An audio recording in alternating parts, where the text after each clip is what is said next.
Hello everyone, my name is Karim Pareja. I'm a Master's of Engineering student here at Cornell, and this is week 4 of Emerging Markets. I'm happy to be introducing Bahia Al Yafi, who is a seasoned expert in intellectual property and strategy within the MENA region, and I'll pass it to her to introduce herself. Thank you very much for coming back to Cornell. We would love to learn more about your path from the MBA program to, intellectual property and strategy and how you got there. Oh, nice. So thank you very much for having me. It's a blast in the past coming back to Sage Hall. It's awesome. Good memories. Yeah. So before I did my MBA at Cornell, I was responsible for restructuring a family business that does intellectual property law. It used to do it only in Lebanon. What I did was I set up its own offices all around the Middle East region and figured out that it's a very, very traditional business and I wanted to disrupt it.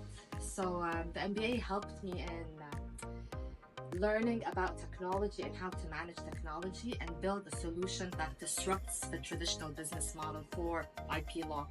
So now I have two hats. I wear the hat of a traditional IP manager of a traditional IP firm, and at the same time the head of innovation for disruptive technologies in IP for the Middle East.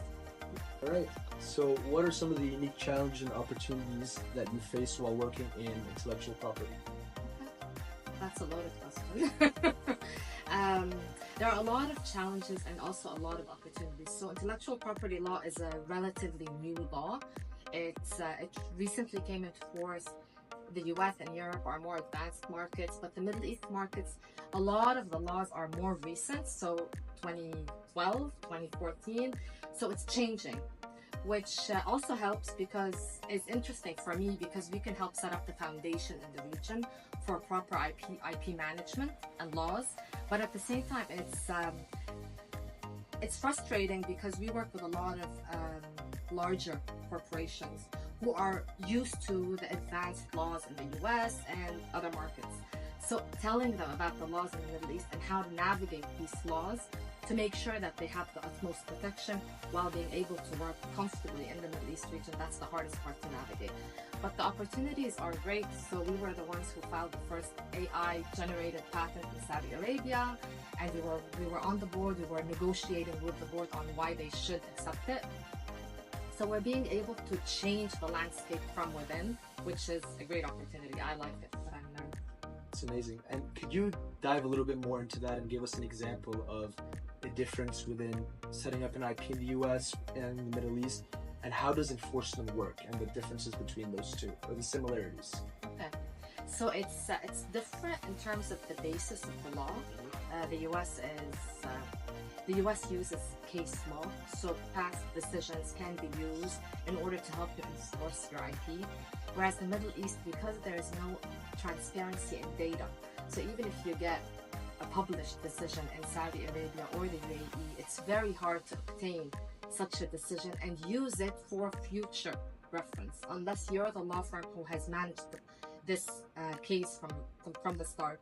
So we're pushing all these governments to make data accessible because one, it helps us build technology for lawyers, and it helps with transparency and making sure all decisions issued are not based on who the parties are, but based on what the essence of the law is. All right, so we were talking about enforcement, but I'm curious to get your opinion about what trends do you foresee in the future, in the next decade, within the IP industry, and if you want to focus in the MENA area, that's perfect. Okay.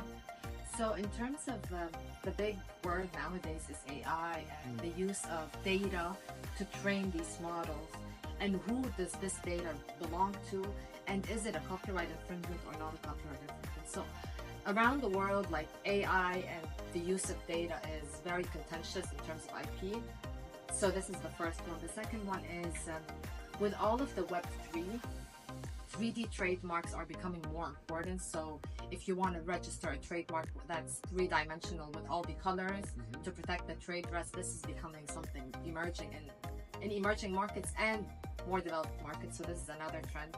A third trend is patents or innovations that are generated by artificial intelligence. Who owns these patents? Can they be protected as patents or not?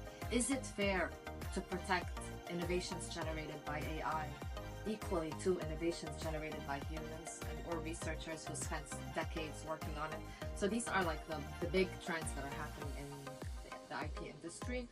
And these are trends that we are working on in the Middle East. So while their laws are relatively recent, we're making sure we're very involved with IP offices to keep in mind all of these emerging trends. And since they're setting up, making sure that they accommodate for these changes in the market. Okay, and can we get a bit of an inside scoop of how you're navigating answering these questions? Because it's a brand new industry. In the US, you said they do it by a case-by-case basis where the history influences a bit of the future.